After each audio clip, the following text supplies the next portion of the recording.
What are your guys' future plans? Is it just to keep expanding, or? I don't know. I mean, my plans, they change all the time. When we had our Indianapolis location, we were content with having just one location and, just making enough for the both of us. We were both bartending on Fridays and Saturdays, rotating it, and we were happy with that. Do you still bartend at all? No. Really? No, not anymore.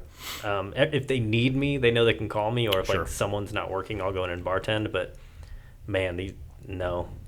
Are your employees just like, get out, we got it? Oh, well, they tell me, they're like, no, you're doing great. But I always said, like, when I get to the point where I'm just a hindrance behind the bar, then I'm just leaving. Like, yeah. They make new drinks all the time. They move stuff around, which is perfect. It's what I want them to do to make themselves comfortable.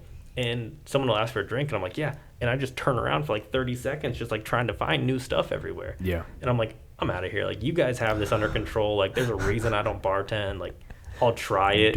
I'll try to remember the drinks. Right. But I always told them, like, yeah, the second I'm not, like, beneficial behind the bar, I'm out.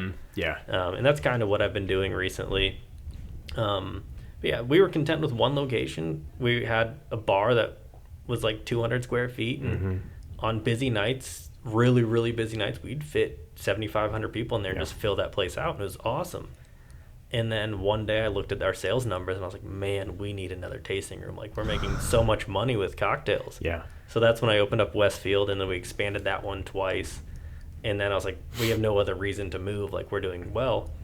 And then we're like, well, man, we should buy a building. Yeah. And then, because we're just paying hundreds of $1,000s in rent. Yeah. Let's own a building and actually get some equity out of it. So then we bought a building, and we're opening up a new place there. Yeah. So I would like to say, well, I guess I don't know if I would like to say it, but we're done expanding. Okay. But I know that's not the case. I actually just had a phone call today about possibly opening up a new one somewhere. Like, I just can't stop. My mind's always racing. I'm like, well, if we can do this, and let's do this and make money doing this way. Like,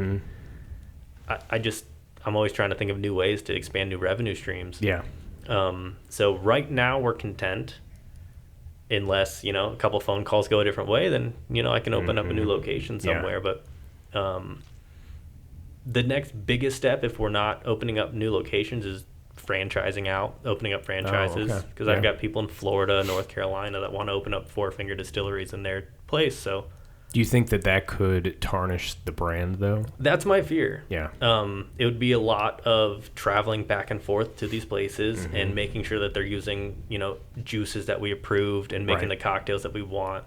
So it's scary because you're giving, like, this job's my baby. Like, we started this from nothing. So we're giving our name to someone else, hoping that they are as attached to it as we are. Have the same values and everything. So, like, if I went there as a secret shopper and I'm like, man, this bartender's, being mean, not making the right drinks, like, it could really hurt your brand. Yeah. I've seen some franchises that it has. So, Do you see this being, because like all businesses are built to sell, right? Do you see this being something that eventually you would sell or try to pass down as a legacy business? And obviously we're talking 20, 30, 40, 50 years in the future, right? Not tomorrow, but it's always an interesting question I have for business owners because, that is an important thought, right? I mean, if the price is right.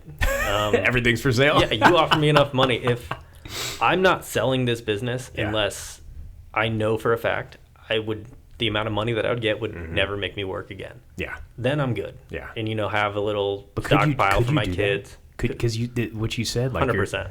You could? 100%. Okay. So you're like, I don't have any ego in this. If I can be so rich that I can retire, then done. Oh, yeah. But I wouldn't retire.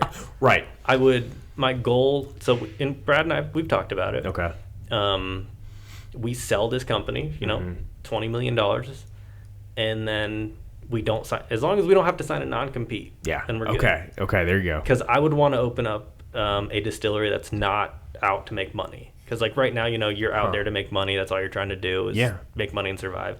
I would like enough money that we can open up, like, a small distillery and tasting room. Okay. And just do some weird stuff. Just, like, spirits that no one's ever heard of. And just have fun. Yeah, just screw it. We lose. As long as we break even or lose a couple hundred, not $100,000. Yeah. Lose a couple $1,000, then we're good. Yeah.